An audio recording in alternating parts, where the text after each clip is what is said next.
என்ன சமையலோ என்ன சமையலோ.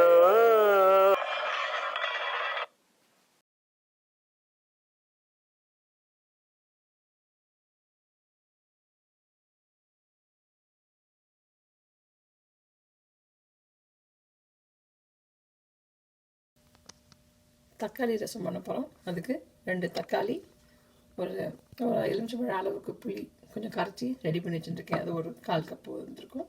அப்புறம் கடைசியாக தாளிக்கிறதுக்கு கடுகு, கருவேப்பிலை, பெருங்காயம்.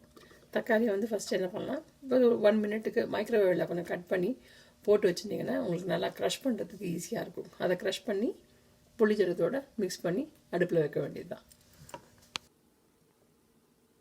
பருப்பு ரசத்துக்கு ஒரு 1/2 கப்பு எடுத்து வச்சு நல்லா 2 வாட்டி அலசிட்டு கொஞ்சம் நேரம் தண்ணியில் ஒரு 1/2 hour ஊற வச்சுருங்க. அதுக்கப்புறம் தண்ணியை வடிகட்டிட்டு குக்கரில் 1 கப்பு தண்ணி போட்டு பருப்பையும் போட்டு ஒரு 1/2 ஸ்பூன் மஞ்சள் பொடி, கொஞ்சோண்டு உப்பு, கொஞ்சோண்டு ஒரு சில ஃபியூ ட்ராப்ஸ் ஆஃப் விளக்கெண்ணெய் போட்டு குக்கரில் நல்லா 2 சவுண்டுக்கு மசியை வேக வச்சு எடுத்து வச்சுக்கோங்க.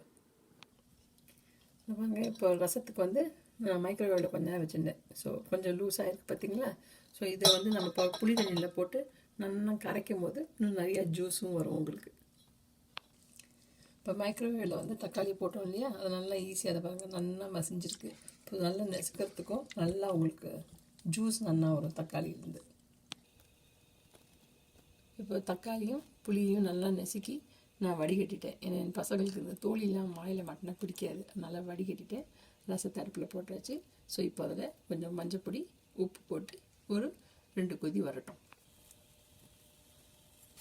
ஒரு 1/2 ஸ்பூன் மஞ்சள் பொடி போட்டுருக்கேன். அப்புறம் கொஞ்சோண்டு சால்ட் எப்பவுமே கொஞ்சம் கம்மியாகவே போட்டுக்கலாம். வேணும்னா திருப்பி நம்ம ஆட் பண்ணிக்கலாம். நல்லா ரசப்பொடி, ரசம் நல்லா கொதிச்சிருக்கு. ஒரு 2 நிமிஷம் ஆகிடுது. நல்லா புளி வாசனையும் போயிடுது. இப்போது ஒரு 2 ஸ்பூன் ரசப்பொடி போட்டலாம்.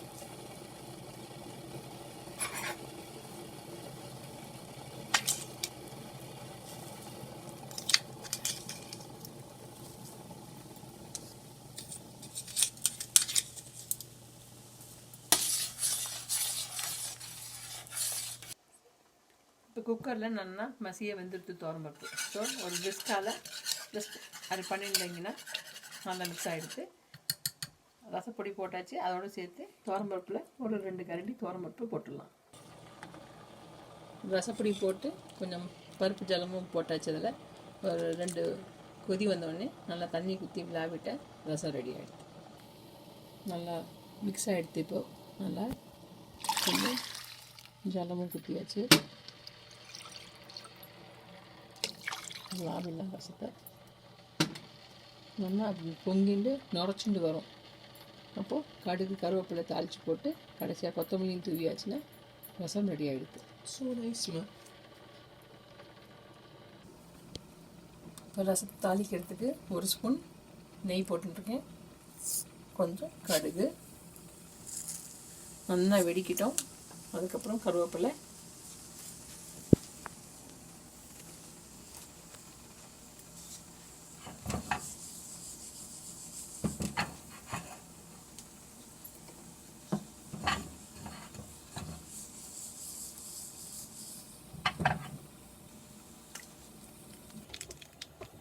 அது நல்லா வெடிக்கிறது.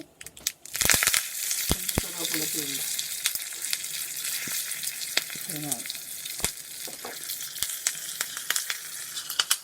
நல்லா பொங்கி நல்லா ரசத்துக்கு மேலே போட்டாச்சா ரசம் ரெடி ஆகிடுத்து. சாப்பிட வேண்டியது தான்.